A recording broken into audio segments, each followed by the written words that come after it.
stressful being a Giants fan. Like, truly is. It's just, I don't know why. Truly don't know why. So the New York Giants have lost to the Washington Commanders 21-18.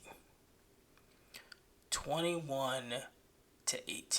And this game was lost by our coach. It was lost by the coach. All right, the offense looked pretty good. Daniel Jones, he wasn't spectacular, but he played well. He had 2 touchdowns. Malik Neighbors played out of his mind, even though he had a critical drop on a 4th down play. But you can live with that. When the man puts up 10 receptions for 120 plus yards and a touchdown, he dropped the ball, even though it was one of the most critical ones. I can deal with that. I can deal with that because he balled out today. The defense, Shane Bolden's defense, we already knew what it was going to be. He was going to be able to move the ball throughout the 20s, but once it got down to the red zone, they was going to clamp down. That's how the defense is. That's how the defense is designed, and that's what Washington did. They drove down the field each and every time, and they got in that red zone, they clamped up. The Washington Commanders have beat the New York Giants by scoring 7 field goals. They did not score a touchdown. They did not punt the ball. They did not score a touchdown. In 2024, a team just won a game without scoring a touchdown. Not one touchdown. They didn't score. And if you didn't see the game and you're asking, hey, how the Giants have 18? That's because our kicker, Pro Bowl kicker Graham Gano, got injured on the very first play, and he messed up his hamstring and did not have a backup plan. Didn't have a backup plan. The backup plan was our punter, who went out there and missed the extra point, and he didn't want him to kick anymore. That was the decision. But the decision is even worse. It's even worse than that because Graham Gano was injured all week. He was hurting all week, and then they put him on the reports. He was doubtful yesterday. He was doubtful yesterday, but he was injured all week, and then he was doubtful for yesterday. And he comes out here and he messes up his hamstring. Why? On God's green earth. Why? If your kicker is injured throughout the entire week, wouldn't that say, hey, let's sign a backup kicker? Let's just be sure. Let's go ahead and sign a backup kicker just in case, because we don't know what's going to happen. He's been hurt all week, and now the day before, we're going to make sure that he's doubtful. So I just would like to ask Brian Dable. This would have been one of the questions that I would have asked him. Hey, you put Graham Gano on the doubtful list Saturday, the day before the game. If he couldn't go, who was going to be the kicker? Now, we've seen who was going to be the kicker, but that was because it was forced upon him because Graham Gano got injured on the very first play. But what was the backup plan? What was the plan? He was injured all week. He was injured all week, and you did no moves. You didn't go up to Shane. You didn't say, hey, I may need a backup kicker.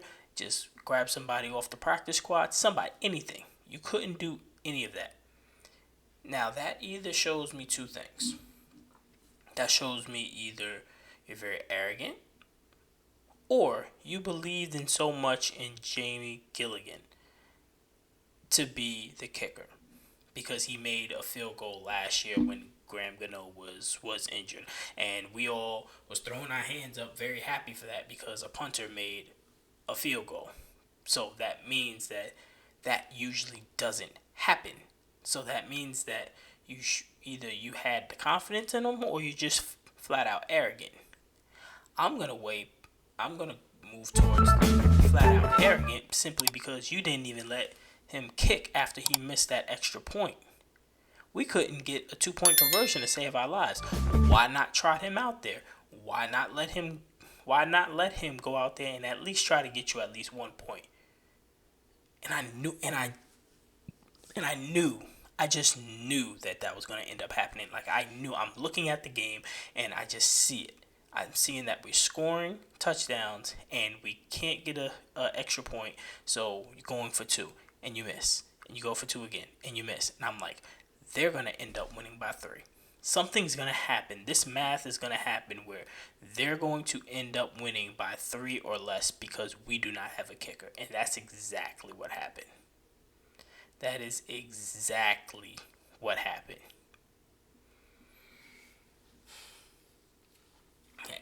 And for anybody that had any confidence, once Washington got that ball again, I knew we had lost. Once Neighbors dropped that 4th down ball, I knew we lost from there.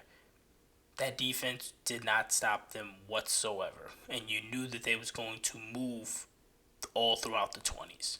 And that's what they did, because all they needed was a field goal. And that's what we held them to each and every time.